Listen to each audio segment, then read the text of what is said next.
You just enjoy the me to play with. I really want to break you. I want to see how you work.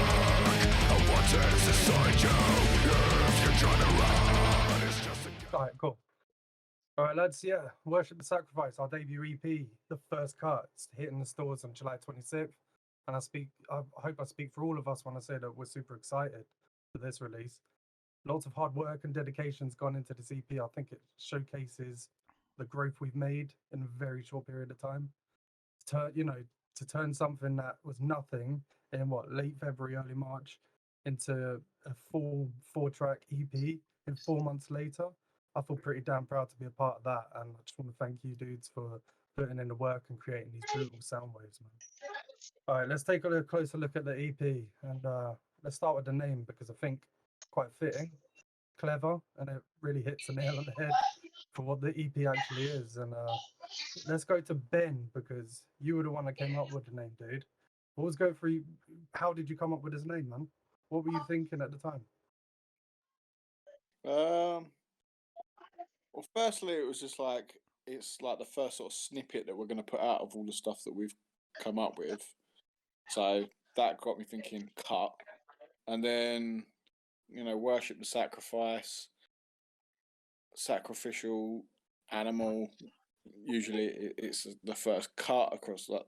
And then you got the song title, Cutthroat, and it just sort of fit together. So that's why I thought I'll put that across to people and see what they thought, and you all sort of seem to like it. So yeah, man, as soon as I heard it, I was like, I think that's actually the one. What about you, Steve? I just thought it sounded cool. I didn't realize there was so much in depth about it. No, it's a complete multifaceted statement. So yeah, I love it. I think it works really well. Yeah, man. Dan? Yeah, no, like my thought was it just fit straight away. Like it just everything pulled it together. Like that as soon as I heard that name, I was like, it's a great fit. Listening to all 4 of the songs that's on the EP, and then just straight when it comes to the first cut is fitting. It's our first EP, first thing we're gonna like release as a collective, I suppose, instead of the singles. It just worked really well, and I didn't see no objection of it or trying to come up with a different name at all because I totally agreed with it. Nice, man. All right, let's go into the track list because straight off the bat, we've got our brand new track, Cutthroat. And I think that's kind of fitting as well in some ways for the first EP called The First Cut, Cutthroat. I like that. That's fun. Dan, what can you tell me about the creative process behind Cutthroat itself? I know you and Steve and Ben all worked on it, but I just want to hear what you kind of contributed and how it kind of birthed.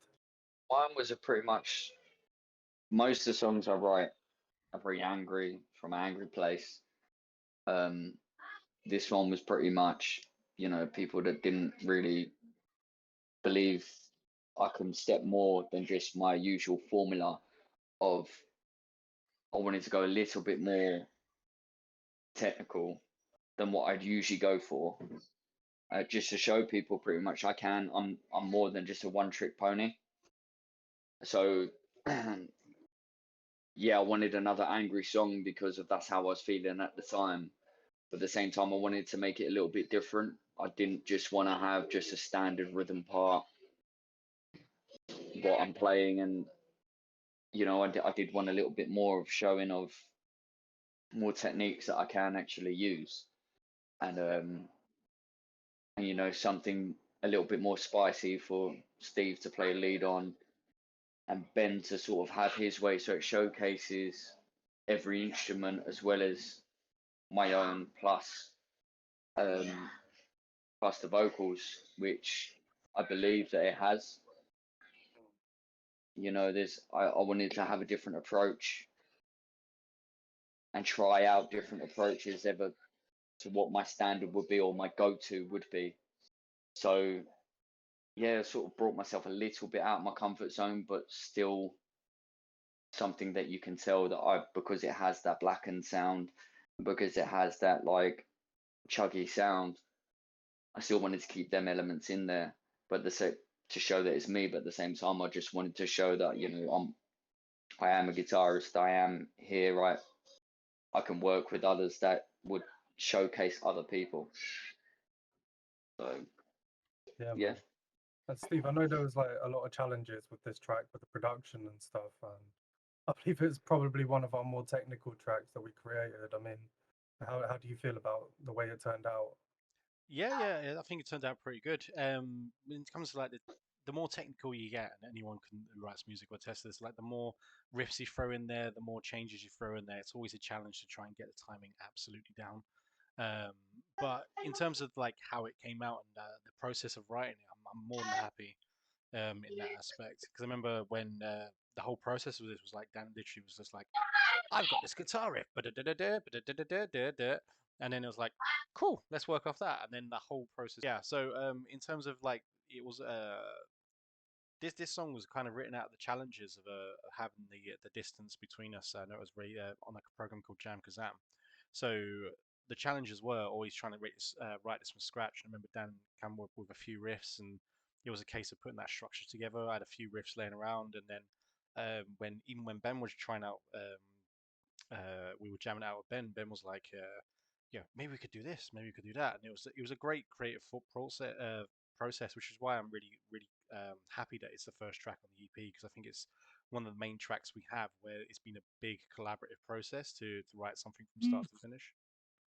Yeah, man, we don't have many of those at the moment, but they're coming, aren't they? Oh, they are. But yeah, overall finished product, I've got no faults of it. I think it's one of our most Right. brutal technical tracks. I have to agree. I have to agree.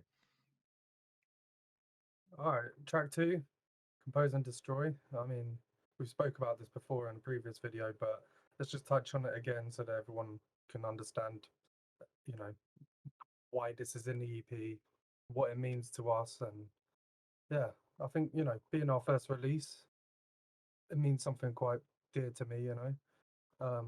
Dan, we wrote that song together. Essentially, you know, I showed you all these kind of different lyrics that I banked in the, you know, in the book, and you basically chose those lyrics for this song. And yeah, it's kind of just quite amazing how you interpreted some words into music. I think that's quite a fun experience that I've gone through. I mean, how did you feel about, you know, the whole writing process with Compose and Destroy? When it comes to Compose and Destroy, Ian, you would agree I was in a very dark place. There was a lot going on back then when I wrote the song. The lyrics just stood out to me out of all the lyrics I wrote. Oh, sorry, out of all the lyrics you wrote, sorry. Then once just stood out a lot more into what I was trying to say and how I was feeling. And, you know, to most people, I'm very composed, but inside I am destroying myself if you're taking it to a literal sense. So when I was back then, I was in an extremely dark place.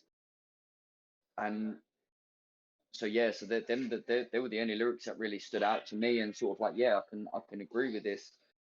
And I felt I put it more into my perspective, which, as you know, anyone can read the lyrics because they have been put up on our pages. It's literally like that is how I felt at the time, and thankfully through that song, after writing that song, I had a massive release, and you know, if you remember rightly, and like I came better and better, and then I wrote, obviously was writing other songs and stuff at the time. Yeah, like I was a lot better, but this song needed to be heard like a while ago, but I'm glad, I think this is the right time for it to be heard because I'm well out of where I was at that time. But every Yeah. time we play it, I still get myself back into, like, especially after we've run through the song, I put myself back in them emotions and then feel that same release again. And for a song to be able to do that for you, you know that that's a good song for yourself. So hopefully that, you know, when people hear it, you know, they can take away something, or when they're feeling dark and when they're feeling at low times, they can sort of get with it at the same time, or even just take away their own interpretation of the song. Yeah, no, that's great, man. And you know, that song was a catalyst for the creation of this band in some ways, because if I'm not mistaken, that was one of the first songs that you kind of showed Steve that we would be working on in the future. And clearly you vibed with it, Steve, because I can hear it in your lead parts that you popped on there. It's not only did you manage to like complement the sound, but you've like elevated it as well. Like, I'm really impressed by that, dude. I'm very gracious for you to say so. Yeah, it's one of those tracks where you just you hear it and then like you instantly know what you're gonna play before you play it, if that makes sense. So like the moment those first boom kicked in, I was like straight to the 15th note, and you just seem to have gone and yeah, I just thought like it just needed that, and then yeah, the moment I recorded it and sent it back to Dan, I think it was that conversation where he phoned me up literally 20 seconds later, going, "Oh my god, man, this is it." So yeah, it's just one of those energetic things, that bombshell things that just I've always said like the old saying like good things come to those who wait, but great things can happen all at once. So when those stars align and those things come into place, I'm a firm believer that that's the energy, that's the universe speaking. Just go with it. Great, man. That's Do awesome. you agree, Ben? Because obviously you heard that as well when you must have been like hearing that for the first time when it came over. Yeah, that was the first one that you showed me when the whole scenario came up, and when you sort of asked, would I be interested in putting a bass line to it, or maybe potentially being in the group? And yeah, once I heard it, I was just like, yeah, this is the sort of stuff that I really like, and I wanted to be involved in. So yeah, it's definitely probably the track that made me want to join. I do have to say though that like Ben and Steve definitely tied this track up 100% from what it was when I first wrote it, and they've just elevated the song to something that was perfect in my head. Like the way that the way that they've done it is how I would always wanted it to be. So again, that track, I would like to thank you guys anyway for like just bringing out this envision that we had as well. You're welcome. All right, let's move on to track 3 then. Isaac, again, we've already spoken on this in previous videos, but let's just cover it for a short while. It's one of the pole opposite songs, in my opinion, to what we've sort of been creating recently, and I kind of like its uniqueness, that the way it sits in the EP is like it's kind of sticking out and making itself known that we're not just some death metal band with one tone. We've got we've got variety. We work with dynamics, and Steve, what do you have to say about Isaac? Quite a lot. No, I think Isaac for me was as it's the same with Composer and Dan, which is why I think we vibed so much when we first had a chat about this project potentially coming back together or coming together. Was that obviously he had this track composed and I had this track Isaac that was written and not really going anywhere. So it was a case of once we heard each other's tracks, we were like, okay, this might work. And as you said, like I love the dichotomy of like having something so aggressive in the juxtaposition of something so aggressive and then something on the complete other end of the scale, just to not only to show our dynamics as a band, but show that we do have more than one side to our personalities, and not only that, but we can do we can really showcase what we do best, and once we get into that writing process and that creative process, just anything can come out, which is exciting. What about you, Ben? Because everyone's gone on mute. Yeah, no, I mean, I like the allowed me to have a bit of space to play something behind it, rather than just being heavy and thickening up sound. But yeah, it's one of them tracks where it starts slow and it gradually builds to like a really big punchy sound at the end, and I quite like the way it doesn't just hit you in the face straight away; it builds up to it.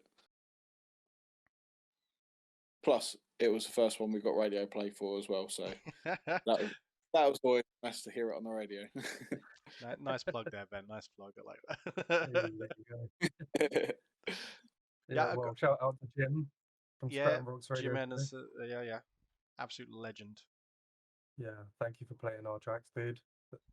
We're gonna have plenty more for you to play in the future. All right. If that's have we covered Isaac, or has anyone got anything they'd like to sort of throw in? It's a good track. Listen to it. I think it's definitely one of the more. It's one of the tracks that I think holds a lot more. I don't know if it's the right word, but a bit of soul to it. You know. Yeah, a bit of weight behind it. I think the whole message of it, and Ian, your lyrics and concept, because obviously once you had it, it was all just bare bones notes and music, and then you just kind of elevated it to this whole new level. Obviously like existential construct, which I absolutely love and I've loved since day one.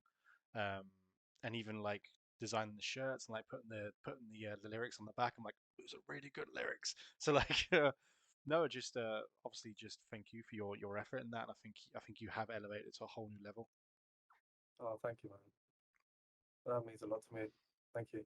And I'll never understand how you can get that high in your screams, because that is incredible. That might be a one-off. No, I'm joking.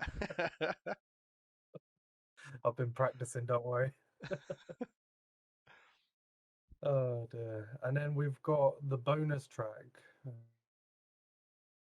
Yeah, this track, I remember when I received the scratch track for this of you, Steve, and I just knew this song was going to be one of our sort of bigger hits. I don't know why, but when I took it to my lyrical lab, as I like to call it, you know, I was manipulated by the riffs and the atmosphere of the song, and it just, I don't know, brought this like memories of like the clown epidemic of 2016. I don't know if you guys remember that, when there was all those sightings of people, you know, running around like scary clowns, and you know, that little idea just sparked some inspiration in me, and you know, I just came up with this story that got inspired by like Pennywise, and you know, like John Wayne Gacy, who's like America's most notorious serial killer. Like he used to dress up as Pogo the Clown, and you know, I don't know, just went along with that.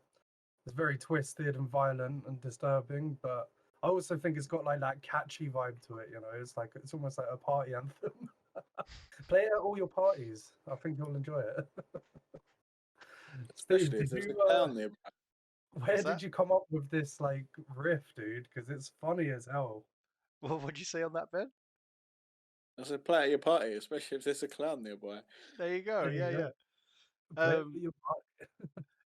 It's just one of those processes, like you jamming out on the guitar, and then like there's certain exercises you do as a guitarist. So I was just like playing around with some exercises, and then the moment I heard that rhythm for the chorus, when I was just playing around with some notes, I was like, I need to expand this type thing. And then like I think about a couple of hours later of me just sitting there doing the same riff over and over again, everything just like kind of evolved from there. And as he said, it just I can't explain it. It's kind of like lightning in a bottle. I can't explain it. I absolutely love it. And then when I showed it to you guys, I was like just there at the top of my head and listen to it, and I can't help but that. It's like OCD now. And then like yeah, when you came back with the lyrics, I kind of left it for a few weeks, and I think it might have been a few weeks for the lyrics to come back. But oh my god, like when I heard it the first time with the lyrics back, I don't know how Ben and Dan feel about it, but I was just like, holy crap, this is going to be one of our biggest. This has to be one of our biggest hits. It sounds incredible. Just the way it's all put together, even as a demo, it sounds really professionally done. What do you So think? What do the you one think that does that? the, Just the production itself, or do you think, I don't know, like what is it about this song that we love so much? the one that got me. Sorry, the one that got me is the fact that obviously once Steve wrote the song, he goes, "Oh my god, I wrote this fucking sick song." I was like, "Oh yeah, Yeah, I brilliant." remember And then that. and then the worst thing is he goes to me, "Oh, I've got this clown vibe going on. Da, da, da, da. I hope Ian picks up on it. Da, da, da, da, da." No, I that's our think secrets. You don't Steve. discuss our secrets. Then no. Then Steve rung me again, right, when you got the lyrics back, like when you done the vocals, and he was, "Oh my god, he fucking did it. He did it. Yeah. He got the vibe. He got the vibe." And I was like, I don't even know what time it is. I think I was on my way back from work or something, so I know it was in the evening.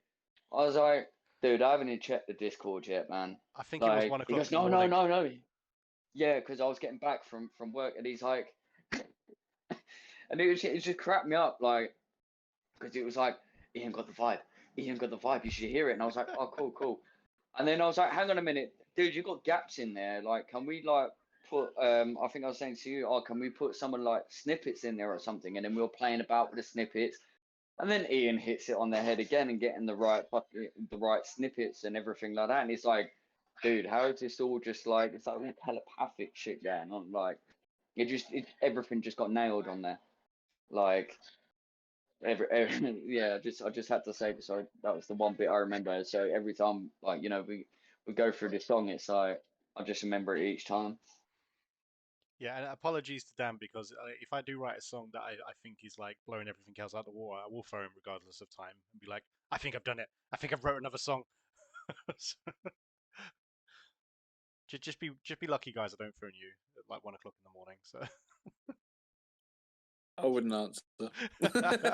I'll leave you a voice, and I would like to put a little anecdote in here because I said this to Ben when I was Ben. I said this to Dan when I was teaching Dan some of the riffs, and I was like, this is a revenge riff, like the chorus is a revenge riff, and he's like, what do you mean? It's like, well, me and Ben had an argument on an old project, an old song about stretching fingers over 4 frets, and so the chorus on this is like, yeah, I did it deliberately to like see if Do he you know, can stretch his fingers. I do wonder when you send me over the tabs of the stuff you've come up with, and I'm like, fuck, man, there's another 5 or 6 fret stretch here. Is he doing this on purpose? I am doing this on Like, purpose. It's probably worth mentioning that we are going to be filming a video for this bonus track about a killer clown at a birthday party. You know it's going to be good. We're looking for what, a Halloween release, I reckon. That seems pretty fitting, doesn't it? It's gotta be Halloween. Yeah, I think it's like, yeah, it's gonna be very relevant to the moment. So yeah, and I guess we should probably reveal the name of this track.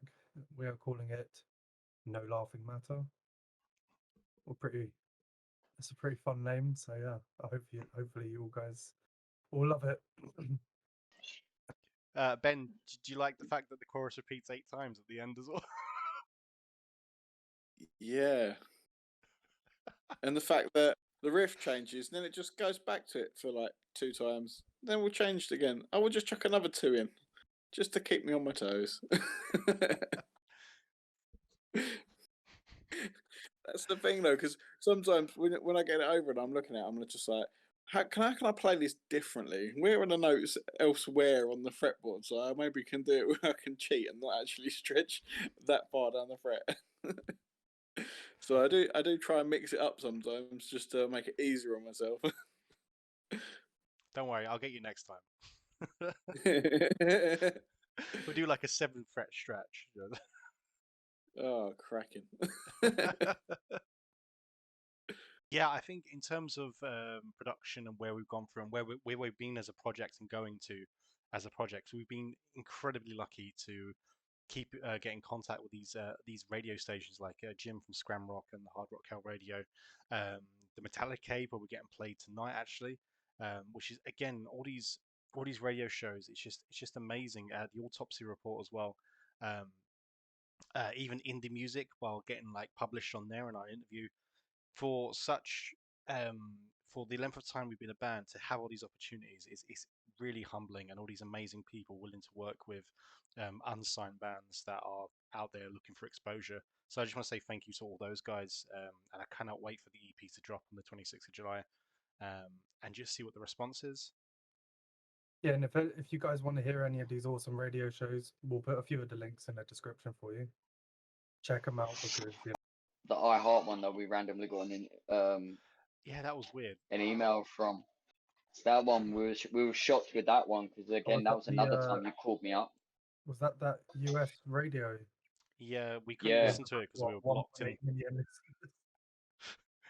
You're blocked in the UK, and I was like, damn it, I want to listen to this radio station. But yeah, we got played on one of the divisions of iHeartRadio in America, which is one of their morning programs, which is absolutely incredible. Oh, that was another phone call again. But that one you woke me up for though. You're like, dude, I just got this email. What? Yeah, man. I screenshot the onto the Discord, and I'm like, what? And then you looked into it more, and it's like, oh my god, they get this many views. Like, huh?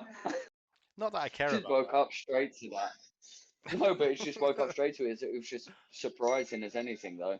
This is the best part about like starting out in music and starting out in bands and getting projects noticed and heard, and anyone that's in a project at the moment that's trying to get exposure or trying to get people to listen to them will completely agree. Like the moment someone's like, yeah, this is amazing, like let's put you guys here, I turn into a big kid. So like I'll phone everyone and be like, oh my god, oh my god, oh my god, oh my god.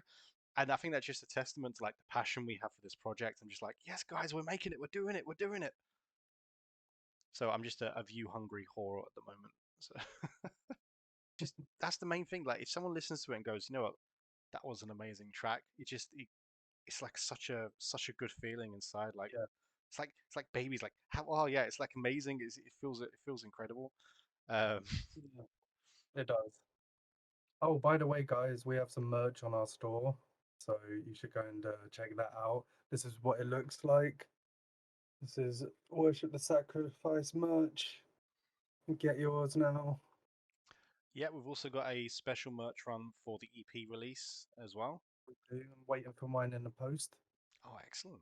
Yeah, no, I'm excited about all these new things that are happening. You know, we're constantly evolving. We're not just like, sitting on a couple of ideas and then, moving like, like a tortoise. We're actually, we're doing this marathon pretty well, I think. And we've got so much more as well. Like as I say, considering the length of time we've been in this, we've probably got about 10 to 15 tracks that we're going to be going through and potentially recording for the album. So we're going to be doing like everything from the EP release probably until the end of the year. We'll be looking at doing gigs and recording the album. So I cannot wait to show everyone everything. To be like, yes, we've got this. But it's like we have to keep things in the pipeline, and obviously we're just trying to make sure we're getting the best songs out there that we can. And I'm definitely looking forward to performing because, it's nice to hear a record, but I don't know, there's something about live performance that you're just going to feel our music that much more. It's going to be, yeah, we'll put on a good show, I think. Yeah, it's about having that connection with the listeners, and it's such a therapeutic thing having that instant response with people that are there, like vibing with the songs and the music. So yeah, I cannot wait to gig again. Yeah, I can't wait to jump back in the crowd like I usually do. Just jump back in the crowd with my guitar and literally vibe with everyone. So thanks for watching, guys, and remember, EP drops July 26th. Get some merch and check out the links in the description. Make sure you subscribe, like, share, support the band. We appreciate it so much. Thank you very much.